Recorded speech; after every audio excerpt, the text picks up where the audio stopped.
L2AI media நேயர்கள் அனைவருக்கும் வணக்கம். இன்றைக்கி எதை பற்றி நம்ம வீடியோவில் பார்க்க போகிறோன்னா, எங்கள் தோட்டத்தில் இருக்கிற பூக்களை பற்றி தான். வாங்க வீடியோக்குள்ளே போகலாம். இன்றைக்கி எங்கள் தோட்டத்தில் நிறைய பூக்கள் வச்சுருக்கேன். இது நாட்டு ரோஜா மொட்டை விட்டுருக்கு. பிங்க் கலர் பூத்தா பெருசாக நல்லா அழகாக இருக்கும். இது எல்லோ ரோஜா. இது மல்டிபிள் கலரில் மாறிட்டே இருக்கும். மொட்டில் ஒரு கலர், பூக்கும்போது ஒரு கலர், பெட்டல்ஸ் எல்லாம் நல்லா பெருசானதுக்கப்புறம் ஒரு கலர், பூ நல்லா பூத்து வாடும்போது அப்போது ஒரு கலர். இது நிறைய கலர்ஸ் இதில் மாறிட்டே இருக்கும். பூ காலத்துக்கு தகுந்த மாதிரி இது நிறைய மொட்டு வச்சுருக்காங்க. இது நிறைய பூக்கள் பூத்துகிட்டே இருக்கும். இதுக்கப்புறம் தொடர்ந்து அடுத்தடுத்த வீடியோவில் உங்களுக்கு நான் எடுத்து போட்டுகிட்டே இருக்கேன், நீங்கள் பாருங்கள். இப்போ அடுத்ததாக நம்ம நாட்டு ரோஜா இன்னொன்று.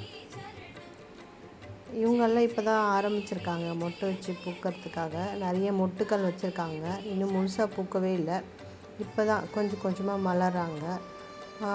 முழு மலர் மலர்ந்ததுக்கப்புறம் உங்களுக்கு அது ஒரு வீடியோ போடுறேன். இப்போ வாசனையே இல்லாத பூ. இது கேரளா பூன்னு சொல்லுவாங்க. இது கேரளாவிலேருந்து ஒருத்தவங்க கொண்டு அவங்க வீட்டில் வளர்ந்து அவங்க எனக்கு ஒரு கட்டிங் கொடுத்தாங்க. அந்த கட்டிங் நான் என்னோடய ரோஜா செடியில் சும்மா சொருகி மட்டும்தான் வச்சேன். அது நல்லா படர்ந்து நிறைய பூக்கள் வச்சுருக்கு. இந்த பூ நிறைய பூக்குங்க. White colour with pink, milk பிங்க்கில் இருக்கும். போக போக அது வாசனையே வராது. இது நாட்டு ரோஜா செம்மையாக வாசனை வரும். அந்த பக்கம் கிராஸ் பண்ணி போனாலோ இல்லை அதோட இலை நம்ம மேலே பட்டாலும் நல்ல வாசனையாக இருக்குங்க. பார்க்கும் போதே அப்படி ஒரு வாசனையாக இருக்கும். நான் இந்த பன்னீர் ரோஸ் மட்டும் ஏன் வளர்க்குறேன்னா, எங்கள் அம்மாவுக்கு ரொம்ப பிடிக்கும் அந்த பூக்கள் எல்லாம். பன்னீர் ரோஸ் ரொம்ப விரும்புவாங்க. அவங்களுக்கு பன்னீர் ரோஸ்னால் ரொம்ப பிடிக்கும். எங்கள் வீட்டில் நிறைய தோட்டம் வச்சுருந்தாங்க பன்னீர் ரோஸ். இப்போ நாங்கள் வளர்க்குறோம் எங்கள் அம்மாக்காக. நீங்களும் உங்கள் அம்மாக்காக நீங்கள் என்ன வளர்க்குறீங்கன்னு சொல்லிவிட்டு மறக்காமல் கமெண்ட் செக்ஷனில் கமெண்ட் பண்ணுங்கள். இது எங்கள் வீட்டு ஒரு குட்டி தோட்டம்தான். நிறையெல்லாம் வைக்கலை எங்கள் வீட்டில் தோட்டம். சும்மா ஒரு 20-30 தொட்டி மட்டும்தான் அதில் வச்சு வளர்த்துட்ருக்கேன். நிறைய பூக்கள் பூக்கும். நான் பூ கடையில் வாங்குறதே கிடையாது.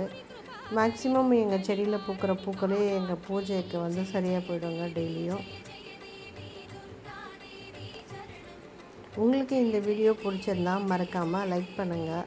இந்த வீடியோ உங்களோட ஃப்ரெண்ட்ஸ் அண்ட் ஃபேமிலி பார்க்கணுன்னா ஷேர் பண்ணுங்கள். இதை பற்றி உங்களோட கருத்துக்கெல்லாம் மறக்காமல் பதிவு பண்ணுங்கள். தேங்க்யூ.